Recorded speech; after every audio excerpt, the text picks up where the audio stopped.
दोस्तों स्वागत है आपके अपने YouTube चैनल ऑल एग्जाम में। आज हम देखेंगे स्पीडी के सेट नंबर 15 को। तो चलिए शुरू करते हैं।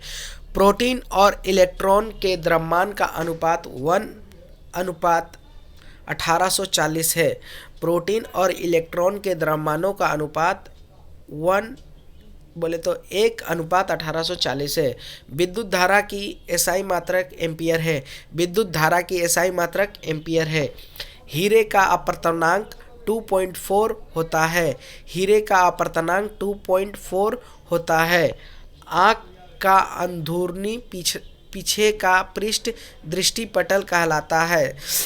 आँख का अंदरूनी पीछे का पृष्ठ दृष्टिपटल कहलाता है, जिसे हम रेटिना भी कहते हैं। एस्प्रिन एनाल्जेसिक होता है। स्प्रीन जो है एनाल्जेसिक होता है।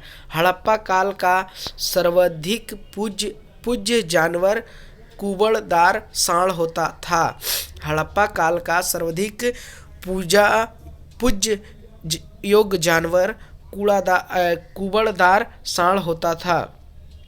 किसी वस्तु का बिना टूटे विकृति होने की क्षमता द्रव अवस्था कहलाती है।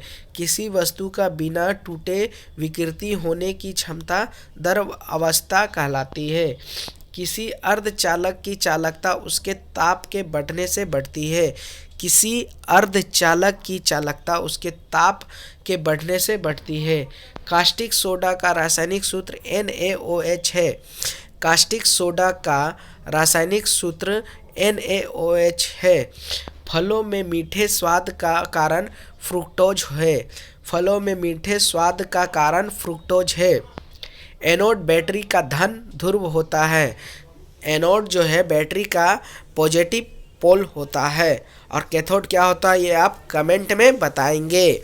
भारत में सर्वप्रथम संपूर्ण भारतीय फिल्म राजा हरिश्चंद्र 1913 में बनाई गई थी। भारत में सर्वप्रथम संपूर्ण भारतीय फिल्म कौन थी, तो राजा हरिश्चंद्र था, जिसे 1913 में बनाया गया था। भारत में कहवा का सबसे बड़ा उत्पादक राज्य कर्नाटक है। भारत में कहवा का सबसे बड़ा उत्पादक राज्य कर्नाटक है। अब कहवा क्या होता है, तो कहवा जिसे हम कॉफ़ी कहते हैं, कॉफ़ी। दिल्ली का अंतिम हिंदू शासक हेमू था। दिल्ली का अंतिम हिंदू शासक हेमू था। हेमू को पानीपत के दूसरे युद्ध में अकबर ने पराजित किया था। दिल्ली सल्तनत की सीमा का सर्वाधिक विस्तार मोहम्मद बिन तुगलक के समय में हुआ था। दिल्ली सल्तनत की सीमा का सर्वाधिक विस्तार मोहम्मद बिन तुगलक के समय में हुआ था। केंद्रक